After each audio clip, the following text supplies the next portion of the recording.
ہم نے سنا ہے. اس کا مطلب اس وقت لوگ اس طرح کی بات معاذ اللہ ثم معاذ اللہ جو ہے وہ پتہ نہیں کیوں کر رہے تھے کہ صدیق اکبر کو کہا. ہم نے سنا ہے کہ سیدہ فاطمہ الزہرا اللہ اکبر کبھی نہیں مسکرائے تو اولاد پریشان ہوتی تھی. بابا روتے کیوں ہے روتے کیوں ہے؟ امام محمد باقر نے کہا میرے بھائی اتنا ستایا گیا ہے تیرا بابا اور اتنے خوبصورت چہروں کو وہ مٹی میں ملتا ہوا دیکھ آیا ہے, گھوڑے لاشوں پہ دوڑتے ہوئے دیکھ آیا ہے کہ وہ کبھی نہیں مسکرائے گا میرے بھائی. تو امام زید نے کہا کہ میں بدلہ لوں گا بابا کے دکھوں کا غموں کا, اپنے اجداد کے دکھوں کا غموں کا بدلہ لوں گا. تو امام محمد باقر نے فرمایا ایک کام کرو, اس طرح اگر جاؤ گے تو ہو سکتا ہے کہ شاید تمہارے ساتھ تکلیفیں آئیں, مصیبتیں آئیں, پریشانیاں آئیں. تو ایک کام کرو, یہ مت باور کرانا کہ تم سید ہو, کیونکہ سید کہلا کر کے جاؤ گے تو بہت دکھ اٹھاؤ گے, بہت ستائے جاؤ گے. نفرت جو لوگ کرتے ہیں سادات سے تو کافر تو کا اپنے اپنا نسب ظاہر کرنے کی بجائے آپ یہ کہنا کہ میں تاجر ہوں تاجر. اب تاجر بن کر کے اپنے ساتھیوں کے ساتھ گئے, جب ساتھیوں کے ساتھ گئے اتفاق سے جمعہ کی نماز کا وقت ہے, نماز کے لیے مسجد میں گئے تو دیکھا کہ وقت کا بادشاہ نماز پڑھا رہا ہے. تو آپ سے نے سوچا کہ چلو بھائی پڑھ لیتے ہیں, اس لیے کہ پڑھ لیتے ہیں والی بات. تو بہت سوچ اپنے آپ کو منایا سمجھایا, لیکن ایک بات یاد رکھنا, حالات کسی کو کتنا دبا دیں لیکن خون کی غیرت اور دودھ کی حمیت وہ کبھی نہیں بدلتی.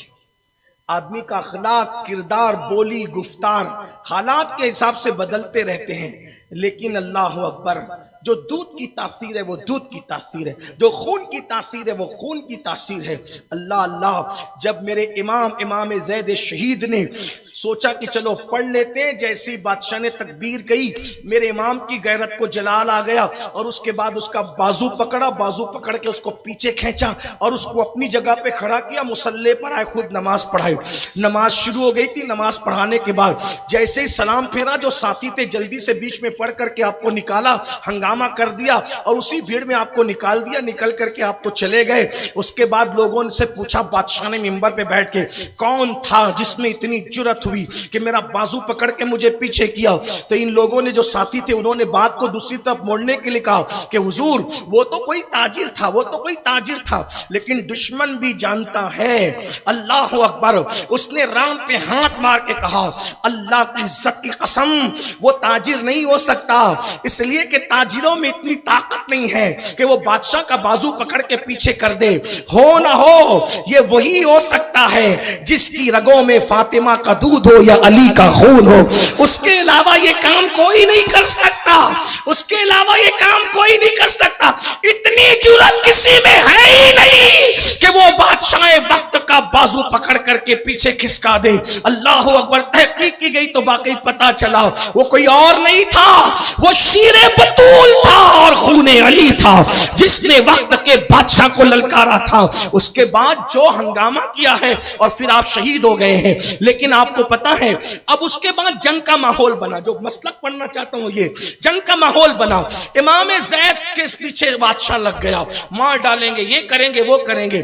تو اس دور میں کچھ لوگوں نے کہا بہت بڑی فوج نے کہ حضرت ہم آپ کا ساتھ دیں گے, ہم آپ کو مانتے ہیں, آپ آل رسول ہیں, سید زادے, ہم آپ کو مانتے ہیں, ہم آپ کا ساتھ دیں گے, بادشاہ سے لڑیں گے. آپ نے کہا جاؤ میرا ساتھ دو. انہوں نے کہا ایک شرط ہے, انہوں نے کہا ایک شرط ہے. کہا کیا شرط ہے؟ کہا آپ اتنا کہہ دے کہ میں ابو بکر اور عمر کو نہیں مانتا. کس کو کہا؟ امام زید کو کہا آپ اتنا کہہ دے کہ میں ابو بکر اور عمر کو نہیں مانتا. آپ نے فرمایا واللہ تم یہاں سے چلے جاؤ, جو ابو بکر اور عمر سے بیزار ہے میں زید ابن علی ان سے بیزار ہوں. نکل جاؤ یہاں سے. جن کا ابو بکر و عمر سے تعلق نہیں ہے ان کا ہم سے کوئی تعلق نہیں. یہ بات اب